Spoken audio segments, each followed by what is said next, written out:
उसने मोबाइल निकाला, यूट्यूब पर how to catch a mouse in 5 minutes search किया और बड़ी ही समझदारी से एक प्लान बनाया। टॉम ने कमरे में पनीर का एक टुकड़ा रखा और उसके ऊपर जाल लगा दिया।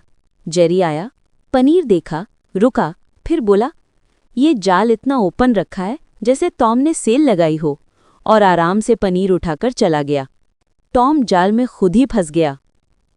टॉम ने बड़ा सा पंखा चलाया ताकि हवा के जोर से जेरी सीधा उसके हाथ में आ जाए। जेरी आया, हवा ने उसे ऊपर उठाया और वो सीधा टॉम के सर पर जा गिरा। टॉम के सर पर छोटे छोटे सितारे घूमने लगे। जेरी पीछे से हंसकर बोला, नाइस लैंडिंग टॉम। टॉम ने आखिरकार एक रोबोट बिल्ली बना ली।